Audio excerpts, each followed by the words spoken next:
우리가 하나님을 믿고 신앙생활을 하는 이제 궁극적인 목적은 하나님을 만나서 같이 사는 것입니다.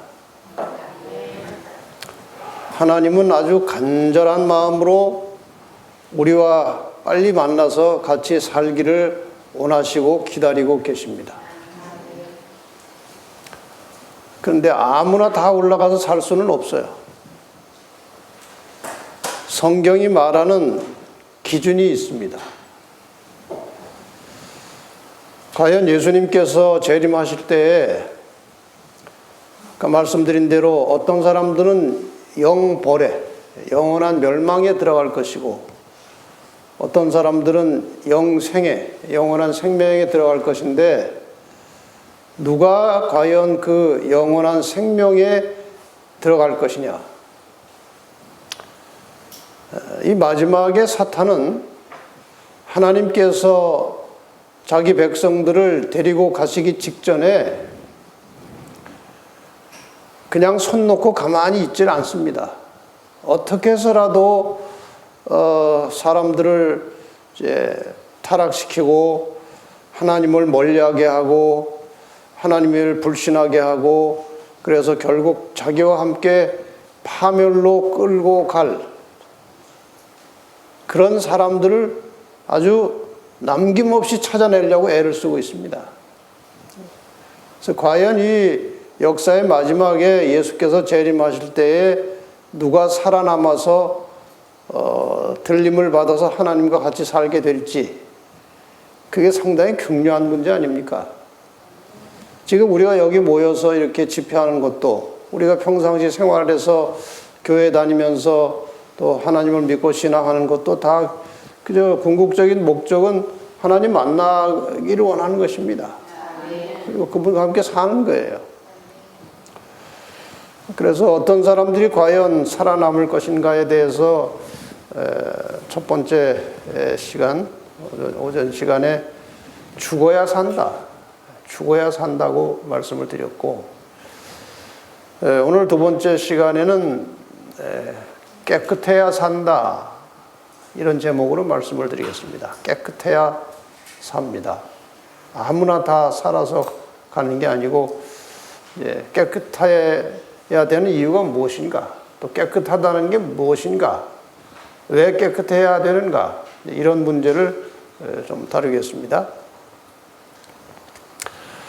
베드로후서 3장 14절에 보면은 그러므로 사랑하는 자들아 너희가 이것을 바라보나니 주 앞에서 점도 없고 흠도 없이 평강 가운데서 나타나기를 힘쓰라. 이 말씀 보면은 굉장히 기가 죽죠. 점도 없고 흠도 없이 평강 가운데서 나타나기를 힘쓰라.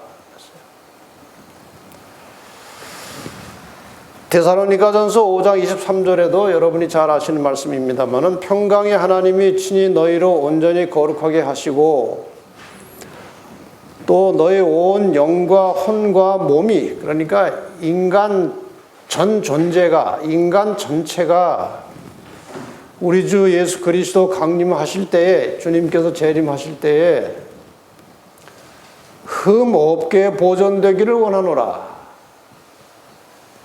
흠이 없기를 바라십니다. 하나님께서.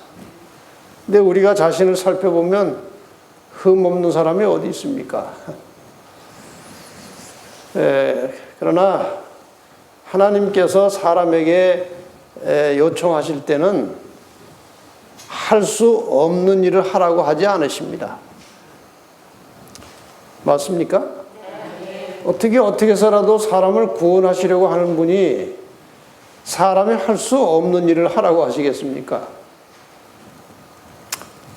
때로 우리가 스스로는 할 수 없다고 생각되지만 하나님께서 분명히 길을 열어주시고 도움을 주셔서 할 수 있도록 해 주십니다. 그게 하나님의 마음이에요. 다시 말씀 하나 더 보겠습니다. 요한일서 3장 2절 3절에 보면은 사랑하는 자들아, 우리가 지금은 하나님의 자녀라. 장래에 어떻게 될 것은 아직 나타나지 아니하였으나 그가 나타내심이 되면, 이게 언제예요? 예수님 재림하시면 우리가 그와 같을 줄을 아는 것은, 예수님 재림하시면 우리가 그분과 같은 상태로 바뀐다는 거예요. 그의 계신 그대로 볼 것을 인함이니, 주를 향하여 이 소망을 가진 자, 그러니까 예수님의 재림을 맞이할 소망을 가진 자마다 그의 깨끗하심과 같이 자기를 깨끗하게 하느니라. 그래서 지금 제목이 여기서 나오는 것입니다. 주님 오실 때 그분을 만나기를 원하는 사람, 역사의 마지막에 살아남을 자들은 자기를 깨끗하게 하느니라.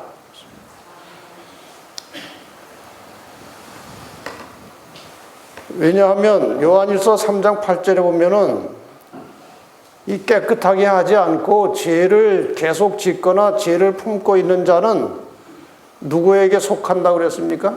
마귀에게 속하는 것이기 때문에 하나님께 속할 사람들은 깨끗하게 하라는 것입니다. 깨끗하게. 우선 왜 깨끗해야 되는지를 좀 설명을 드리겠습니다. 왜 깨끗해야 되는지. 처음에 사람이 창조함을 받았을 때에 아담과 하와가 에덴 동산에 창조함을 받았을 때에는 하나님과 사람 사이에 간격이 없었습니다. 서로 대면하여 교제하고 대화할 수 있는 그런 상태였습니다. 그렇죠?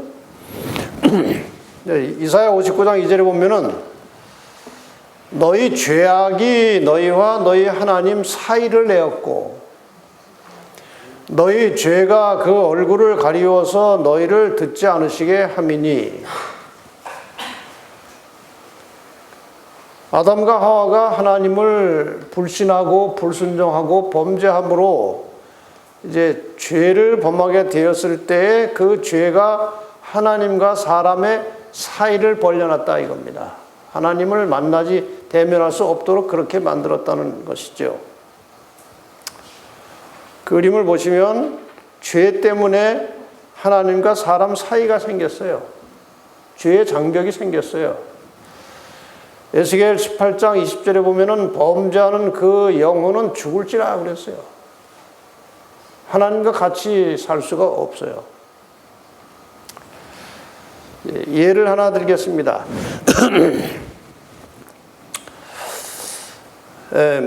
이 나트륨이라고 하는 이제 물질이 있습니다. 나트륨. 이 물과 나트륨이 합쳐지면, 그러니까 물에다가 나트륨을 집어넣으면 폭발이 일어나요. 학교 때 실제로 이 실험하는 것을 한번 본 적이 있는데, 물에다가 나트륨을 집어넣는 순간에 빵 하고 이렇게 폭발이 일어나요. 하나님과 죄가 만나면 진노가 일어납니다. 하나님은 죄와 공존할 수가 없는 분이에요. 그래서 그림으로 표현하자면 하나님과 죄가 만나면 진노가 폭발합니다.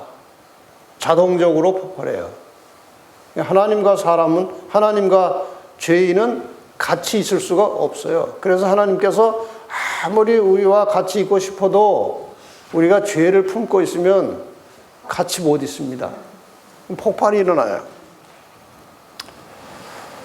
성경에 보면은 하나님께서 이 죄에 대하여 진노하시는 말씀이 몇 구절 나옵니다. 이사야 64장 5절에 보면 주께서 기쁘게 의를 행하는 자와 주의 길에서 주를 기억하는 자를 선대하시거늘 우리가 범죄함으로 주께서 진노하셨다. 우리가 죄를 지면 하나님의 진노가 폭발합니다. 같이 못 있어요.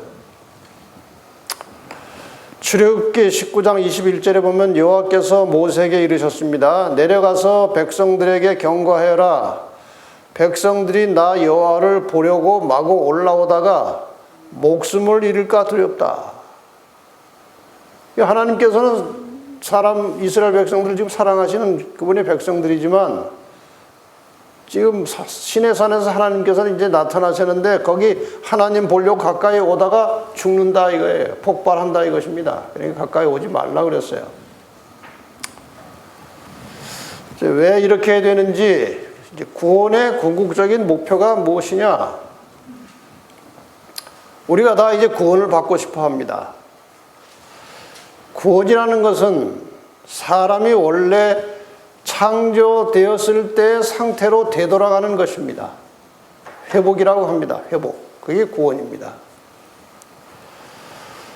다시 말하면 구원이라는 것은 우리를 창조하신 창조주 하나님과 얼굴을 마주대고 대면하여 함께 살 수 있는 상태가 되는 것입니다. 참 우리가 상상은 제대로 할 수 없겠지만 참 놀라운 장면입니다. 하나님이 우리를 대면해서 같이 사시겠다는 거예요. 그러한 상태가 되려면 하나님과 사람 사이를 가로막고 있는 죄를 해결해야 돼요. 죄가 해결되지 않으면, 죄가 우리에게 함께 묻어 있으면 하나님이 우리와 같이 살 수 없습니다. 왜? 폭발하기 때문에 그래요. 그래서 우리가 하나님과 함께 살기를 원하면, 살기를 위해서는 첫째로 죄로부터 깨끗해야 합니다. 근데 사람은 스스로 죄를 깨끗하게 할 수가 없습니다. 그래서 하나님께서 죄를 깨끗하게 할 수 있는 방법을 가르쳐 주셨습니다. 그것이 구약의 이스라엘 시대의 광야에 세워진 성막을 통해서 인간의 죄를 해결하는 절차와 방법을 여기에 제시하고 있는 것입니다. 이 성막, 성소 제도를 통해서 인간이 어떻게 죄를 해결하고 어떻게 살다가 마침내 하나님을 만나서 대면하여 살 수 있는지 그 원리와 절차가 이 성막 속에 다 나타나 있습니다. 그러니 성소 제도의 원리를 잘 모르면 구원이 어떻게 이루어지는지도 잘 모릅니다. 사실 이 성소의 깊은 원리를 가장 정확하게, 가장 깊이 있게 확실하게 깨닫고 가르치고 증거하는 교회는 제7일 안식일 예수재림교회밖에 없습니다. 이 원리를 다른 데는 잘 몰라요. 자, 이 아주 복잡한 원리지만 제가 간단하게 좀 도표로 이제 설명을 드리겠습니다. 여기 이제 그 성소 혹은 성막이 있습니다. 이 성소가 있는 그 장소 전체를 이렇게 울타리로 이제 막고 있어요. 그래서 성막이라고 하죠. 성막. 울타리가 있어요. 여기에 이 들어가는 문은 동쪽에 나와 있습니다. 동쪽에서 이제 문이 하나 딱 있고 그걸로 통해 들어가면 첫째 칸은 뜰입니다. 뜰. 이 뜰에는 뜰 중심에 번제단이 있어요. 제사 드리는 번제단이 있고, 그 다음에 저쪽 성소로 들어가는 길 그 중앙에 물두멍이 있어요. 물두멍. 그 다음에 이제 성소가 있는데 이렇게 길쭉한 네모예요. 길쭉한 네모예요. 저기 이제 절반을 딱 나누면 절반의 오른쪽은 뜰이고 절반의 왼쪽은 이제 성소가 있는 겁니다. 그래서 오른쪽 절반의 중앙에는 번제단이 있고 왼쪽 절반의 중앙에는 하나님의 법궤가 있어요. 이렇게 두 칸입니다. 성소는 두 칸으로 되어 있어서 이 앞에 있는 것을 성소라고 하고 저쪽 뒤에 진한 색깔을 지성소라고 합니다. 그리고 이 성소에는 기물이 몇 가지 있는데 떡상이 있어요. 이제 떡을 진열해 놓는 떡상이 있고, 그 다음에 이제 지성소와 성소 사이에 향단이 있어요. 향이 이렇게 피어 올라가는 향단이 있고, 그 다음에 떡상 이쪽 그 맞은편에 촛대가 있어요. 이렇게 세 가지 기물이 있습니다. 그 다음에 이제 저 휘장, 성소와 지성소 사이를 가로막고 있는 저 휘장을 열고 들어가면 법궤가 있어요. 법궤. 저 법궤는 어떻게 생겼는가 하면은 이런 나무로 만든 궤짝인데 다 이제 금으로 다 입힌 나무 궤짝인데, 저 궤짝 속에 하나님께서 모세에게 내려주신 그 십계명 돌비가 저 궤짝 속에 들어있어요. 그 다음에 궤짝 위에 이제 양쪽에 금으로 쳐서 만든 그 천사 스랍이 있고, 그 다음에 그 사이에 저기 노란색으로 해놓은 게 이제 쉐키나라는 하나님의 영광이에요. 그 법궤가 들어있는 궤짝 양쪽에 이렇게 금으로 쳐서 만든 그룹 천사가 있고, 그 사이에 광채가 나고 있었는데 그것이 하나님의 존재를 상징하는 쉐키나라는 겁니다. 쉐키나. 자, 이렇게 돼 있어요. 이 쉐키나가 이제 있다는 것은 하나님께서 저 지성소 안에 머물고 계시다는 표시입니다. 그러니까 하나님께서 직접 사람에게 나타나시면 사람이 다 즉사하기 때문에 이 천막 속에 임시 거처를 정하시고 이제 그 속에 거하시면서 백성들이 바깥 사면에서 이걸 또 입체적으로 그리면 이 법궤가 있는 그 위치에 천장으로 쭉 올라가면 바로 그 위치에 쭉 뭐가 이렇게 피어 올라오면 구름 기둥이 피어 올라요. 이 구름 기둥이 쫙 피어 오르면은 사방에 그 이스라엘 백성들이 텐트 치고 살면서 그 구름 기둥을 다 봅니다. 그 구름 기둥 밑에 누가 계시다는 거예요. 하나님이 지금 우리와 함께 계시다는 거예요. 그러니까 이스라엘 백성들은 하나님이 계시다는 사실을 항상 의식하고 사는 거예요. 그 구름 기둥을 보면서. 밤에는 그것이 뭘로 바뀌어요? 불기둥으로 바뀌어요. 밤에는 구름이 안 보이니까. 그래서 밤낮으로 이스라엘 백성들은 눈을 돌려서 그 진 중앙을 바라보는 순간에 하나님이 자기들과 함께 계시다는 사실을 깨닫는 것입니다. 이게 이 구조예요. 크게 나누면은 뜰과 성소와 지성소 이렇게 세 부분으로 나눠집니다. 근데 뜰에서 이루어지는 일이 무엇인가 하면은 여러분이 뭐 대략 잘 아시겠지만 일단 이 성소 사방에 텐트를 치고 살던 백성들이 범죄하면 죄를 지으면 그 죄를 용서받기 위해서 양을 한 마리 끌고 들어옵니다.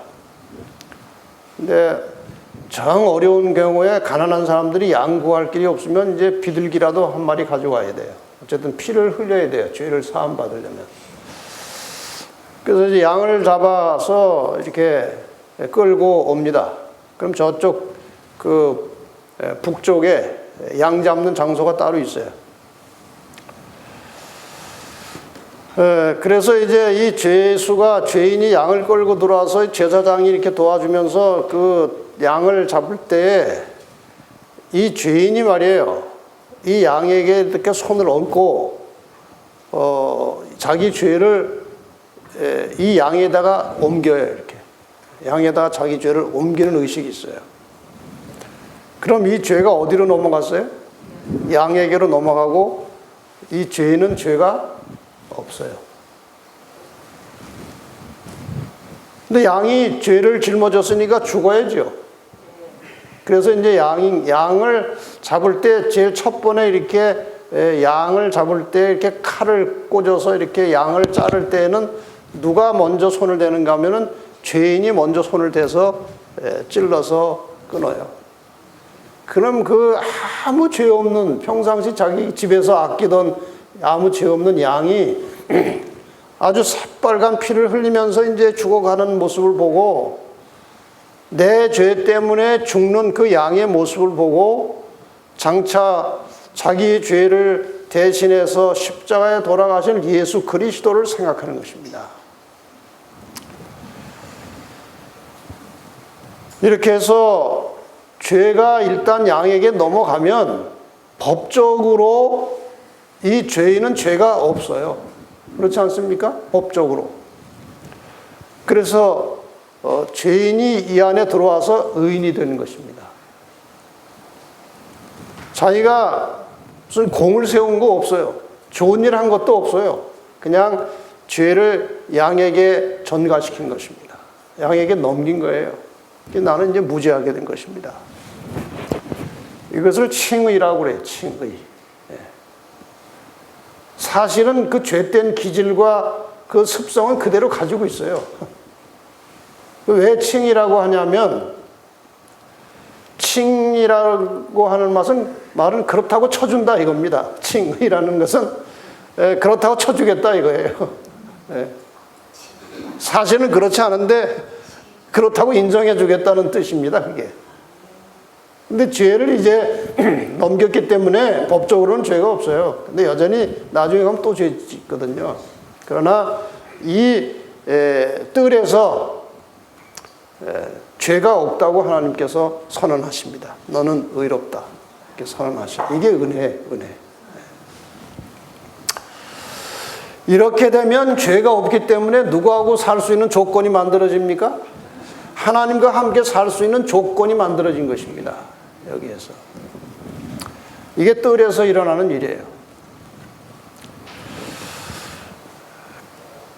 그 다음에 이 물두멍은 이제 제사장들이 이제 성소를 출입할 때 이제 수족을 씻고 깨끗하게 씻는 것이지만 또 다른 의미로 하면은 이제 침례를 상징하는 것입니다. 우리가 죄를 주님께 옮기고 깨끗하게 됐으니까 이제 침례를 받고 죽는 거예요. 그 다음에 이제 두 번째 칸 성소는 구원을 받아서 하나님의 자녀가 되었기 때문에 그 다음에 이제 장차 하나님을 만나서 살 사람들 아닙니까? 그러니까 하나님과 나중에 함께 만나서 사는 연습을 하는 과정이에요. 연습. 이것을 성화라고 하는 것입니다. 이걸 좀 다른 말로 표현할 수 있습니다. 이 3단계의 이제 구원인데 이것이 첫째 단계에서 뜰에서의 구원은 죄의 본질로부터의 구원이에요. 죄 자체, 죄의 본질로부터 이제 구원을 받은 거예요. 그러나 여전히 우리가 죄악 세상에 살기 때문에 죄의 영향을 받습니다. 사탄의 권세에 그 영향을 받아요. 구원 받았지만. 그래서 이 두 번째 성소에서 이루어지는 구원은 죄의 권세로부터의 구원이에요. 뜰에서는 죄의 본질로부터 구원을 받았고, 그 다음에 이제 구원받은 성도로서 여전히 이 사탄의 권세 속에 있기 때문에 이 죄의 권세로부터의 해방하는 연습을 하는 것입니다. 나중에 이제 상세한 설명을 드리겠습니다. 그 다음에 이제 이 연습이 끝나거나 혹은 연습 과정에서 우리가 죽거나 혹은 재림이 있을 것입니다. 그 다음 세 번째 단계에서는 이제 하나님이 존재하시는 지성소입니다. 여기에서는 직접 하나님을 만나서 같이 사는 단계예요. 이것을 영화라고 합니다. 영화. 이해가 좀 되십니까? 그러니까 죄로부터 구원을 받았습니다. 죄의 본질로부터 구원을 받아서 그 다음 단계에서는 죄의 권세로부터 끊임없이 우리가 도전을 받지만 성령의 도우심을 빌려서 죄의 권세로부터 다시 해방되는 것입니다. 이렇게 살던 사람들이 마침내 죄와 상관없는 상태에서 하나님을 만나서 살게 되는 단계가 영화인데, 이것은 죄의 상태로부터 완전히 죄가 없는 상태로 들어가는 것입니다. 이것이 구원의 완성이에요. 자, 그래서 죄 없이 깨끗하게 살아가는 방법이 이제 여기 성소 제도 속에 나와 있는 것인데, 1단계 뜰의 경험은 제가 방금 말씀드린 대로 내 죄를 어린 양이신 예수님께 전가시킴으로 사람을 죽게 하는 죄의 본질로부터 자유하게 된 것입니다. 그 다음에 2단계는 이제 성소의 경험인데, 여기에서는 그 떡상과 향단과 촛대가 있어요. 이 떡상은 하나님의 말씀을 상징하는 것이고, 향단은 기도를 상징하는 것이고, 그 다음에 촛대는 이제 촛불이 올라오는데 이 대롱 사이에 뭐가 있는가 하면 기름이 있는 거예요, 대롱에. 그 기름 때문에 불이 타 올라오는 거예요. 그 기름은 성령의 역사를 상징하는 것입니다. 그래서 이 말씀과 기도와 성령의 역사를 통해서 죄가 나를 넘어뜨리지 않도록, 죄의 영향을 받지 않도록 해주는 것이 성소의 경험이에요. 좀 더 구체적으로 설명을 드리면, 말씀과 기도가 깊고 강할수록 죄의 영향으로부터 멀어집니다. 말씀을 정말 간절히 사모하고 읽고 명상하고 말씀을 통해서 힘을 얻고 기도로 성령의 능력을 구하면서 그 영성이 강해질수록 죄의 영향으로부터 멀어지는 것입니다. 그리고 우리를 죄의 영향으로부터 지켜주시는 분은 성령이신데, 이 성령은 말씀과 기도를 통해서 일하십니다. 그냥 기도만 한다고 되는 게 아니고 평상시에 이 말씀을 머리에 많이 담아야 돼요. 성령이 하시는 일은 제자들에게 말씀하실 때, 그가 너희를 진리 가운데로 인도하실 뿐만 아니라 내가 너희에게 말한 모든 것을 생각나게 하시리라 그랬어요. 그 어떤 사람은 산기도 들어가가지고 말씀을 하나도 안 보고 그냥 금식하고 기도하고 막 이렇게 하나님께 기도하다가 뭔 생각이 나면 그게 성령의 음성이라고 착각을 해요. 성령은 그렇게 일하는 분이 아니에요. 성령은 이미 우리 머릿속에 들어와 있는 말씀을 통해서 일하십니다. 그러니까 평상시 말씀과 멀리 사는 사람, 말씀의 그 접촉이나 말씀에 대해서 별로 관심 없이 사는 사람은 기도를 아무리 많이 해도 성령이 역사할 수가 없어요. 그래서 우리가 말씀을 늘 듣고 배우고 깨닫는 것입니다. 저도 이렇게 설교를 준비하다가 어느 성경 구절이 생각은 나는데 몇 장 몇 절은 생각이 안 나는 게 많아요. 그럼 그 단어가 생각이 나는 것입니다. 그래서 이 말씀을 준비하는데 이 여기에다가 성경절을 뭐를 집어넣을까 하고 하면은 성령께서 이런 말씀을 생각나게 하십니다. 그럼 그 이제 요새 검색 기능이 하도 좋으니까 뭐 단어 몇 개 쳐놓으면 거기 관련된 성경절이 쫙 나와요. 그러면 그 성경절을 하나하나 읽으면서 굉장한 은혜가 오는 것입니다. 내가 생각지 못했던 성경절이 거기 다 나오거든요.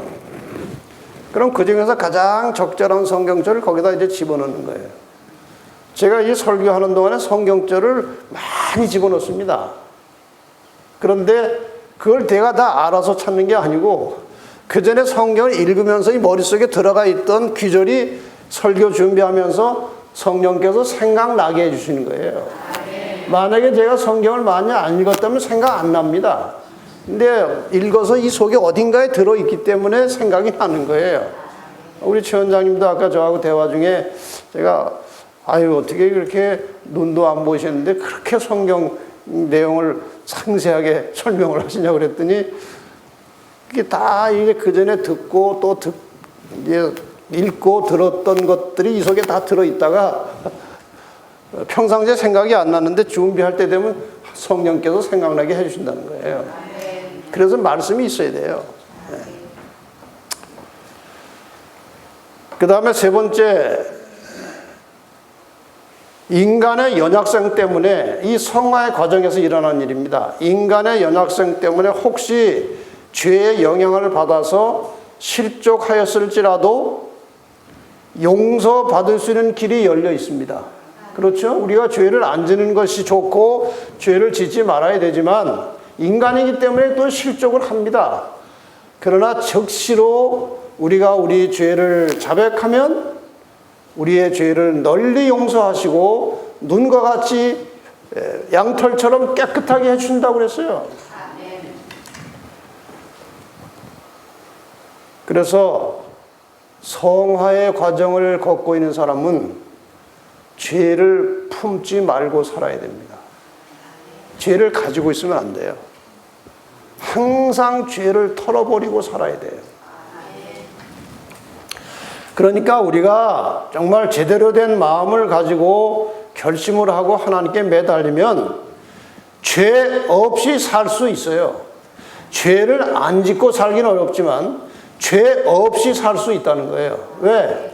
이미 우리의 죄의 본질적인, 우리를 죽게 하는 죄의 본질에 대한 것은 주님께서 십자가로 다 도말하셨어요. 용서하셨어요. 그 다음에 살면서 또 실족하고 넘어질 때는 언제라도 고백하면 용서하십니다. 그러니까 죄 없이 살 수 있는 거예요. 그걸 아셔야 돼요. 그러니까 죄를 품고 있으면 안 된단 말이죠. 요한복음 8장 11절에도 예수님께서 이 가늠하던 현장에서 잡힌 여인의 죄 용서와 구원을 이제 약속하시면서 나도 너를 정죄하지 않을 테니까 가서 이제 죄를 짓지 말라 그랬어요. 그렇다고 절대로 안 질 수 없어요. 또 다른 죄가 오지만 빨리 해결하라는 거예요. 빨리 해결하고 죄를 품지 말라는 것입니다. 만약 하루에 7번이라도 내게 죄를 얻고 7번 내게 돌아와 내가 회개하노라 하거든 너는 용서하라. 이렇게 가르치신 예수님께서 그러니까 하루에 말에 여러 차례 와서 잘못해놓고 또 회개해도 다 용서하라고 해놓으신 분이 우리가 자주 회개한다고 너 죄를 너무 자주 지어가지고 오늘 진 건 너무 많아가지고 좀 생각해보자 이러겠습니까? 아니에요. 즉시로 우리 죄를 사하십니다. 그러니까 늘 죄를 깨끗하게 하고 살라는 거죠. 여기 제가 상당히 중요한 말씀을 드리겠습니다.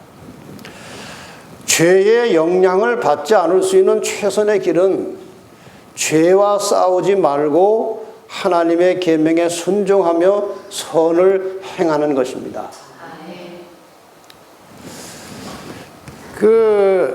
이제 자전거를 처음 배울 때 있지 않습니까?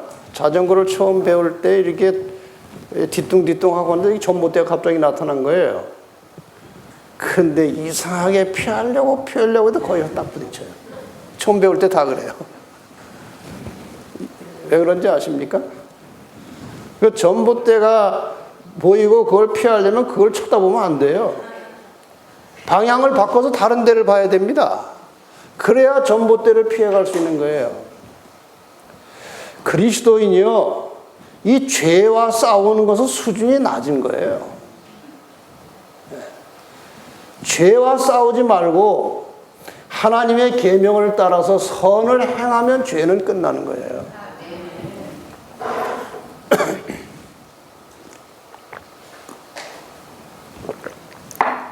제가 지난 시간에도 말씀드렸지만 예수님께서 죄와 싸우셨습니까? 예수님께서 침례받으시고 40일 금식 후에 사탄이 와서 집요하게 3차례 시험해서 그거 다 말씀으로 이렇게 물리치시고 이기신 다음부터 이제 공생애를 시작하셨을 때는요, 그 죄와 싸울 겨를이 없어요. 왜? 아침부터 기도하고 나가면은 계속 다른 사람을 위해서 봉사하고 헌신하시고 돌보고 남을 위해서 그렇게 희생하고 헌신하고 살고 계시는 동안에 무슨 죄가 들어오겠습니까?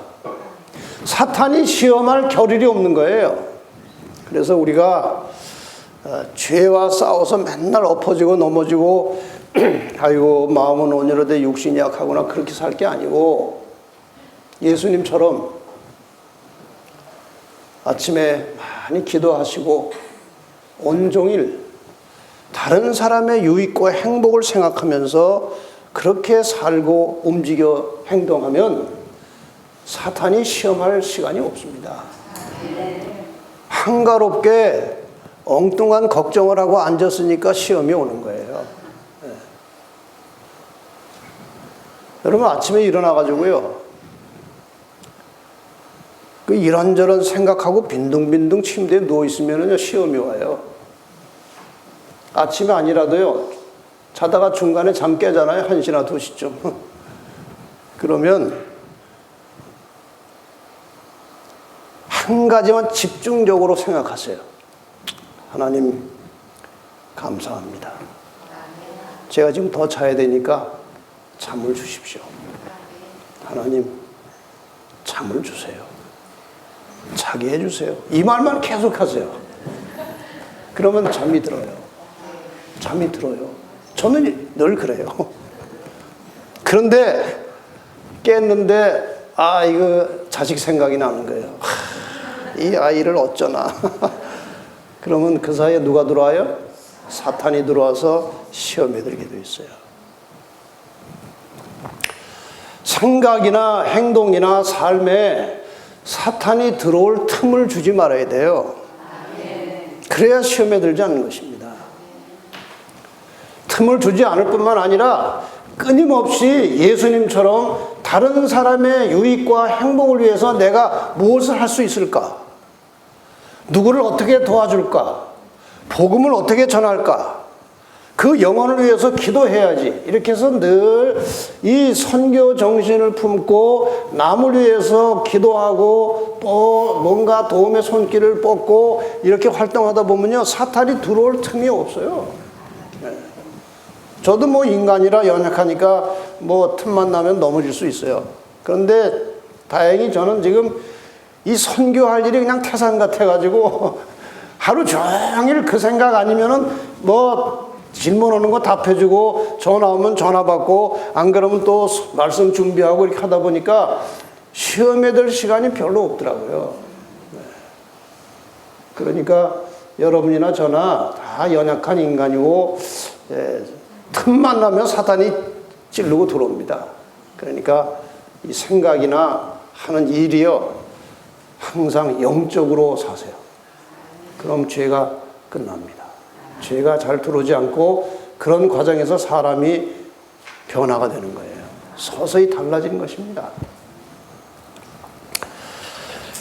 그 다음에 이제 세 번째 단계 지성소의 경험은 이 죄 없는 상태, 죄 없는 상태를 유지해 나가던 사람이 하나님과 함께 살 수 있게 될 것이고 마침내 죄의 영향이 없는 죄의 존재로부터 자유하게 되는 것입니다. 이게 구원이 완성되는 거예요.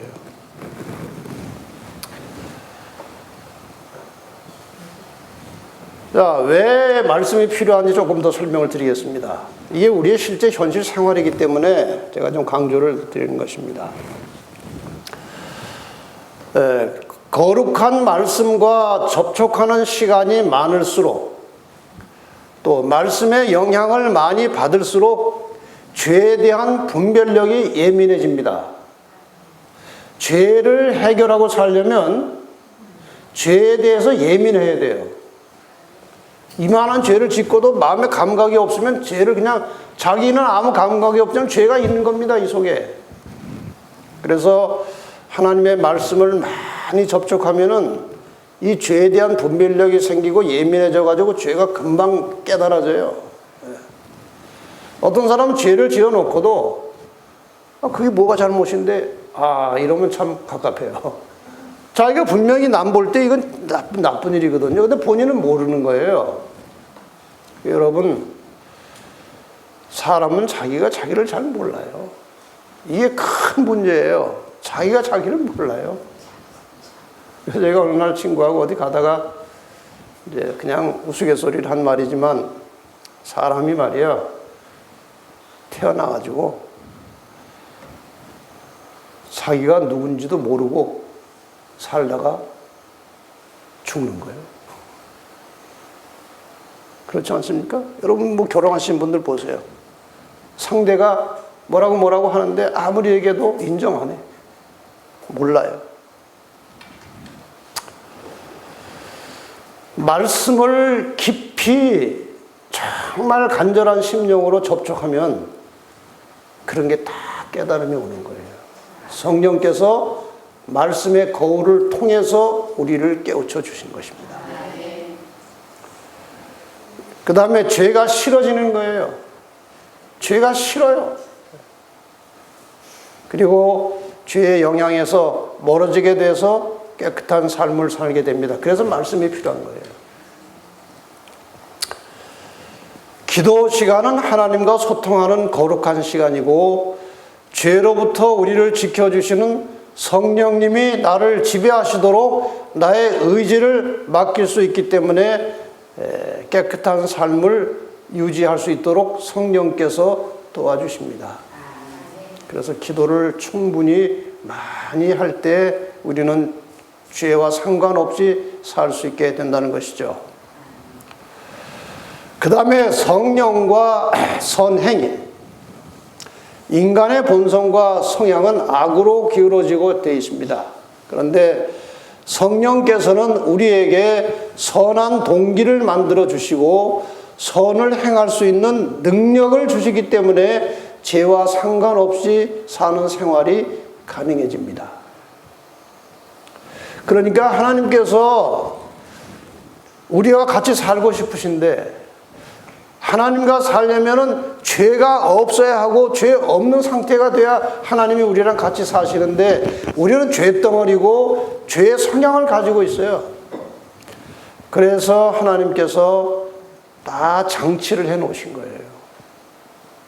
우리의 본질적인 죄는 그리스도의 십자가로 해결해 주시고, 그 이후에 지은 죄는 기도하면은 용서해 주시고, 또 죄를 짓지 않도록 성령께서 도와주시고, 모든 장치를 다 해 놓으셨어요. 마음은 온유해도 육신이 약하다 소리는 자꾸 하면 안 돼요. 왜? 하나님께서 다 잘 살 수 있도록 장치를 해 놓으셨어요. 그거를 의지하고 살아야 된다는 거죠. 그래서 디모데전서 4장 5절에는 하나님의 말씀과 기도로 거룩하여 지민이라. 말씀과 기도로 거룩하여 지민이라. 그래서 죄를 바르게 깨달아야 죄를 해결할 수 있습니다. 죄는 불법입니다. 법이 없으면 죄가 성립이 안 돼요. 어떤 분들은 십계명 폐했다고 하는데요, 십계명이 폐하면요 죄가 없어요. 지금 우리나라 법 중에도 이건 분명히 죄인데 법조항이 없어서 처벌 못하는 죄가 수두룩하게 많아요. 그래서 법은 절대로 폐해질 수가 없어요. 그리고 죄는 불법입니다. 그래서 율법을 올바로 이해하는 것이 중요합니다. 우리나라도 법치 국가이기 때문에 법을 제대로 알아야 돼요. 제가 한 번은 이런 일이 있었어요. 저희 그 아파트 올라가는 길에 신호등이 있는데, 거기 파란불을 켜져 있을 때에도 비보호로 좌회전할 수 있다고 되어 있어요. 파란불인데도 이제 좌회전할 수 있어요. 차가 많이 안 다니면. 제가 한번 교회를 이제 가는데 앞에 가니까 또 이제 빨리 지금 급하게 교회를 가야 되는데 그렇게 표시가 이제 돼 있어요. 파란불이 나왔길래 저는 파란불이 있어도 이쪽에서 이제 진행하는 차가 없으면은 좌회전해도 되는 줄 알고 하는데 경찰이 딱 잡은 거예요. 바로 뒤에 경찰차가 왔어요. 이렇게 딱 잡은 거예요. 당신 여기 왜 돌아가냐 이거예요. 지금 파란불인데. 그래서 우리 집 앞에 보니까 파란불일 때라도 이렇게 갈 수 있도록 해서 나는 그런 줄 알았다고 그랬더니 그게 써 있는 데만 사는 거지 아무 데나 하는 게 아니래요. 그래서 아무리 봐달라고 그래도 안 봐줘요. 그래서 벌금 냈어요. 법을 제대로 모르는 거예요. 우리가 법대로 살려면 법을 알아야 되는데 하나님의 법을 똑바로 이해를 해야 돼요. 나더러 주여 주여 하는 자마다 천국에 다 들어갈 것이 아니요 다만 하늘에 계신 내 아버지의 뜻대로 행하는 자라에 들어가리라. 아버지의 뜻을 알아야 된단 말이죠. 그날에 많은 사람이 나더러 이르되 주여 주여 우리가 주의 이름으로 선지자 노릇하고 주의 이름으로 귀신도 쫓아내고 주의 이름으로 많은 권능을 행치 아니하나이까 하리니 그때 내가 저에게 밝히 말하되 내가 너희를 도무지 알지 못하니 불법을 행하는 자들아 내게서 떠나가라. 불법은 법을 범한 거 아니에요. 그리고 법을 알아야 돼요. 우리가 말씀을 통해서 하나님께서 우리에게 무엇을 원하시는지를 깊이 깨닫고 사시기를 바랍니다. 예수를 깊이 아는 것이 율법을 깨닫는 것입니다. 예수님께서 내가 길이요 진리요 생명이라고 말씀하셨어요. 그러니까 예수님이라면 어떻게 하셨을까? 하면 법이 딱 나오는 거예요. 동일한 죄라도 예수를 아는 지식에 따라서 죄책감이 다르다. 이게 무슨 말입니까? 내가 예수를 어설프게 알면 이런 죄를 짓고도 뭐 이 정도 이렇게 돼요.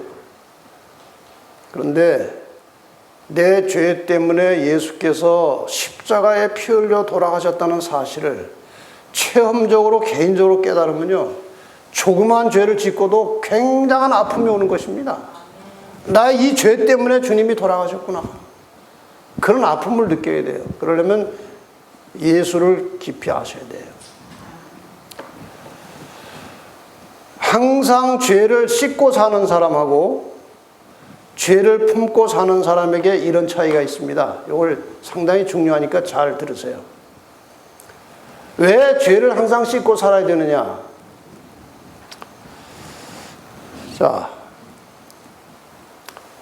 지금 여기에 뭐 누가 마음을 저렇게 했는지 모르지만 하여간 저게 마음이라고 그래요. 누가 죄를 지었어요.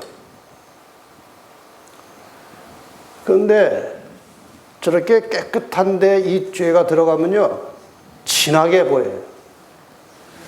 근데 저기 어두운 색깔의 저 죄가 들어가면요, 별로 그렇게 표시가 안 나요. 그러니까 죄를 빨리빨리 해결하지 않고 죄를 즉시 해결하지 않고 죄를 쌓아두면요, 그 다음에 웬만한 죄가 들어와도 못 느껴요. 그래서 죄를 씻으라는 거예요. 제가 이제 목회 초년 시절에 이 목사는 매일 와이셔츠를 입고 넥타이를 매야 돼요. 요즘 젊은 목회자들은 안 그럴 때가 많더만요. 근데 저 이때만 해도 목사는, 전도사는 집을 나가는 순간부터 일단 정장을 하고 나간 거예요. 재미있는 얘기 하나 해줄까요? 저희가 이제 어디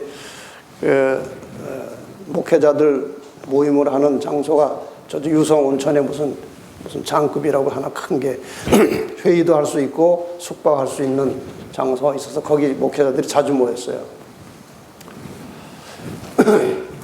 근데 거기서 자주 집회를 하다 보니까 여기 종업원이 말이에요, 목사에 대해서 많이 알게 됐어요.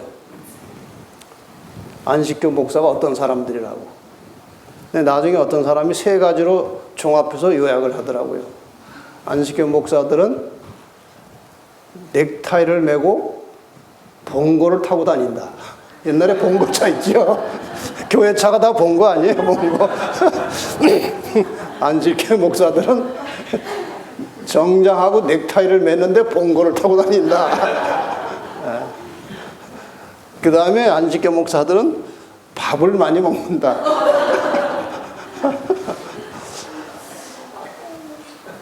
그러니까 간식을 안 하니까요.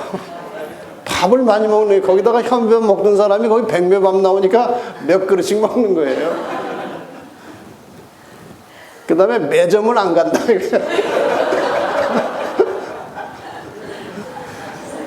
아주 안 좋아해.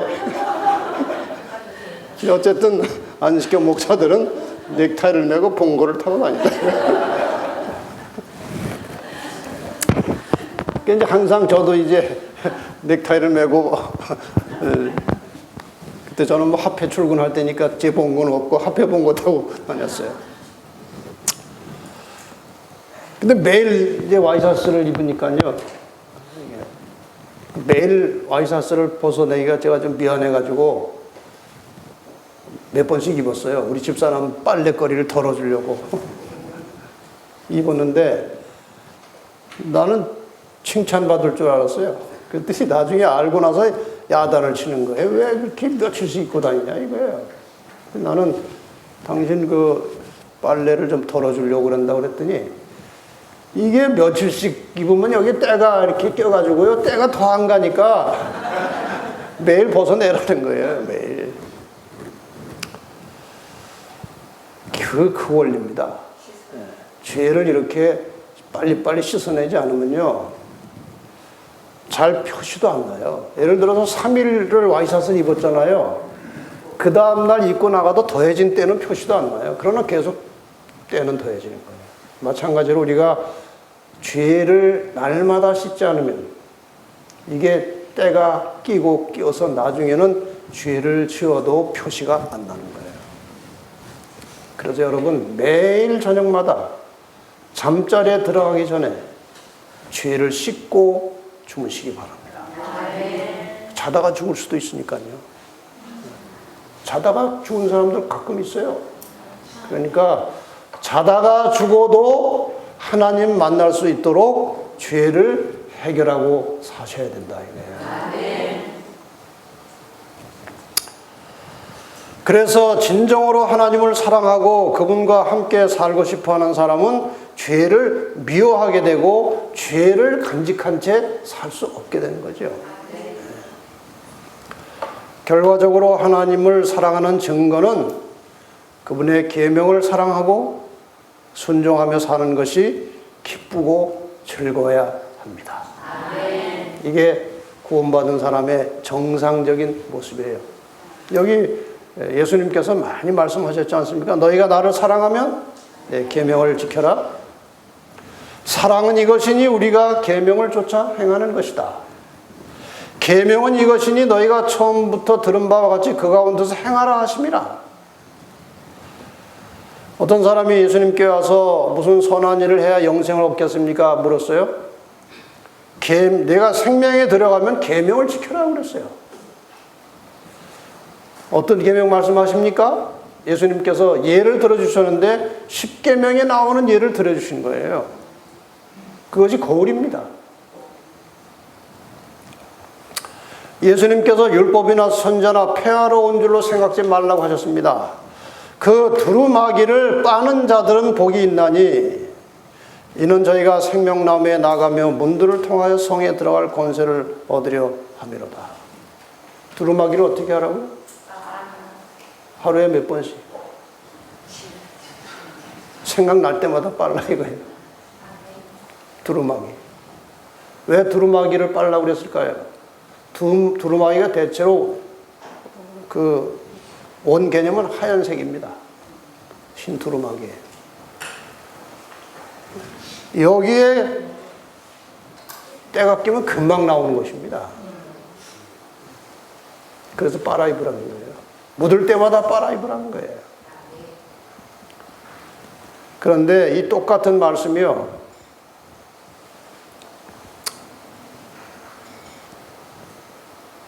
킹 제임스 버전 책에 보면 그 그의 계명들을 행하는 자는 복이 있나니 이렇게 나와요. 두루마기를 빠는 것이 계명들을 행하는 자는 복이 있다 이렇게 나와요. 그러니까 죄를 짓고 씻어내는 것보다 더 중요한 것은 계명에 순종하는 것입니다. 그래야 죄가 끝나는 거예요. 안식일은 죄 없이 사는 하나의 훈련 과정입니다. 잘 보세요. 이스라엘 백성들에게는 다른 요일 이름이 따로 없이 전부 다 모든 날이 안식과 연결됩니다. 안식 후 첫날, 안식 후 둘째 날, 안식 후 셋째 날, 넷째 날, 다섯째 날, 그리고 무슨 날입니까? 예비일입니다. 그리고 안식일이에요. 자, 이 5날 동안 우리가 할 일은 안식일을 바라보고 예비를 위해서 준비하며 사는 것입니다. 그러니까 예비일이 오면 인간의 모든 일들은 가급적 오전 중에, 예비일 오전 중에 다 정리하고 오후부터는 뭘 하라는 거예요? 예비하라는 것입니다. 안식일을 준비하라는 거예요. 제 개인의 경험이나 다른 여러분들의 경험을 볼 때 이 예배를 그냥 보통날같이 넘겨버리면 안식일을 거룩하게 지킬 가능성이 거의 없어요. 그래서 제가 어느 날 설교를 예비를 기억하여 안식일을 지키라고 설교한 적이 한 번 있어요. 예비를 기억해야 돼요. 그래서 예비일은 안식일을 맞이할 준비를 하는 것입니다. 하나님과의 관계에서 만들어진 은밀한 죄를 용서받고 사람과 사람 사이에서 있었던 불화, 드러나 있는 죄를 해결하고 안식일 되기 전에 안식일이 온전한 쉼을 위해서 사전에 다 준비하는 것입니다. 몸을 청결히 하고 주변을 깨끗하게 정돈하고 그래서 안식일을 기쁨과 감사와 즐거움으로 맞이할 수 있도록 준비하는 것입니다. 그리고 안식일에 들어가는 것입니다. 우리가 안식일에 들어갈 때는 구원받은 확신이 있어야 돼요. 다시 말하면 안식일 시간에 예수님이 재림하셔도 승천할 수 있는 준비가 돼 있어야 되는 거예요. 이게 굉장히 중요한 원리예요. 그래서 우리 안식일은요, 구원받아서 승천한 준비하는 날이 안식일이에요. 그러니까 안식일날 교회 가서 배기 싫은 사람 있으면 안 돼요. 왜? 안식일이 되기 전에 모든 사람과 화목된 관계로 들어가야 되는 것입니다. 모든 죄를 깨끗하게 씻고 안식일에 들어가서 아주 그날은 정말 쉼이 있어야 돼요. 평안해야 돼요. 이렇게 반복해서 안식일을 지키면서 우리가 성화되는 것입니다. 그래서 에스겔 20장 12절에 보면 또 나는 그들을 거룩하게 하는 여호와인 줄 알게 하려 하여 내가 내 안식일을 주어 그들과 나 사이에 표징을 삼았었노라. 안식일을 이런 식으로 계속 지키면 거룩하게 된다는 거예요. 안식일을 이런 방법으로 지키면 성화가 일어난다는 것입니다. 그래서 이 안식일을 소홀히 넘기지 말고 예비일에 철저하게 안식일을 맞이할 준비를 하고 안식일에 시작될 때는 정말 기쁘고 경건하고 깨끗한 마음으로 안식일을 즐겁게 맞이하는 거예요. 최근에 이제 저희 교회 온 사람 중에 제가 지난번 잠깐 말씀드렸지만 작년 말부터 계속 유튜브를 듣다가 4월 달부터 이제 어떻게 채널 7에 들어와 가지고 야 이게 진리다 이렇게 느낌이 와가지고 아침 밥 먹고부터 저녁 자기 전까지 10시간씩 들은 거예요. 하루에 설교를 석 달을 그렇게 들었대요. 하루에 10시간씩. 그리고 저한테 상담 요청이 왔어요. 상담을 하고 왔는데 안식일 교인 되려고 결심을 하고 온 거예요. 그 다음 안식일부터 지금 안식일 지키는데 그분은 설교를 통해서 많은 걸 깨달았어요, 이미. 그래가지고 뭐 오자마자 11조 철저하게 내고 그 다음 안식일 날 교회를 왔는데 아이고 안식일이 왜 이렇게 안 와요? 왜? 기다리니까요. 재림교인들은 안식일을 오면은 아이고 벌써 안식일이야 그래요. 안 기다렸으니까요. 안식일 교회면요 안식일이 오는 게 너무 더디게 온다고 느껴야 안식일 교회예요. 알아서 하세요.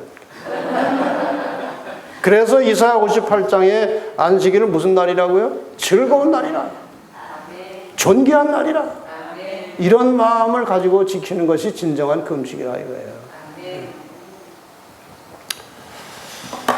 이 두 번째 거는 시간이 이미 지났기 때문에 결론만 말씀드리면 마지막 시대를 살아가면서 하나님을 만나기를 원하는 사람들은 몸 성전을 깨끗하게 관리해야 됩니다. 몸 성전. 예수님께서 십자가에 돌아가신 이후로 신약시대의 성전 개념은 예수님 십자가를 통해서 성전의 개념은 이제 없어졌습니다. 휘장이 찢어지면서 성전 개념은 없어지고 그 다음에 사람의 몸이 성전이 되었다고 고린도 전서 3장 16절, 6장 19절, 20절에 말씀하셨어요. 우리 몸이 성전이 됐습니다. 그러니까 이 몸을 말이에요. 내 것이라고 생각하시면 안 돼요. 이게 하나님의 성전이에요. 여기다가 집어넣을 때요. 아무거나 집어넣으면 안 돼요. 남의 그 성전에다가. 내게 아니고 하나님 거예요. 뭐 우리 교인들 중에 그런 사람 없지만 이게 담배 피는 거는요. 남의 아궁이에 불 때는 거예요. 그렇잖아요? 이게 하나님의 성전이에요. 근데 왜 여기다가 불 때요? 그 다음에 여기서 나오는 말입니다. 여기서 내가 하고 싶은 대로 말하면 안 되고 성전에서 나오는 언어를 써야 돼요. 그래서 우리의 말 한마디 한마디가 하나님께 영광이 될 수도 있고 하나님께 욕이 돌아갈 수도 있어요. 그래서 이 종말의 시대에 마침내 하나님을 만나서 거룩하게 존귀하게 살 수 있는 사람들은 이 땅에서 성전 관리를 깨끗하게 건강하게 해야 되는 것입니다. 그래서 우리 모두가 다 함께 지금 여기 와서 우리는 이 연습을 하고 있는 것입니다. 여기서 우리가 먹는 음식이 다 성전용 음식이에요. 성전용 음식이에요.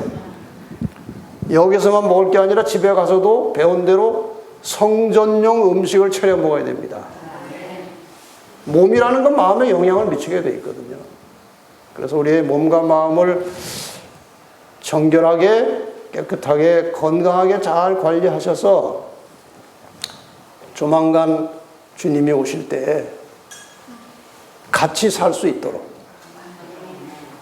죄를 만나면 폭발을 일으키는 하나님이십니다. 그러니까 죄를 다 깨끗하게 청산하고 우리의 몸 관리를 깨끗하게 한 다음에 주님 오시는 날 하나님을 만나서 영원히 살 수 있도록 그렇게 깨끗하게 사시기를 바랍니다. 기도하십시다.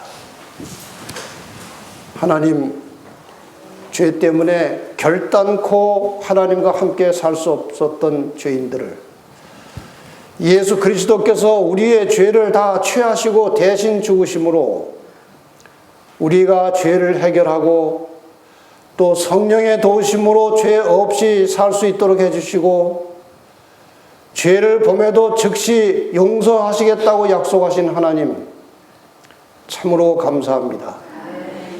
이렇게 우리가 죄 없이 살아갈 수 있음에도 불구하고 늘 죄를 품고 살아왔던 지난날의 우리의 모든 허물과 잘못된 생애를 용서하여 주시고 이제 후로는 언제라도 죄가 들어오면 즉시 깨끗하게 해결하고 정결한 마음으로 살게 하여 주시옵소서. 혹시 잠시 실족하여 넘어질지라도 즉시로 일어나서 죄를 씻고 또다시 깨끗하게 살도록 하여 주시옵소서.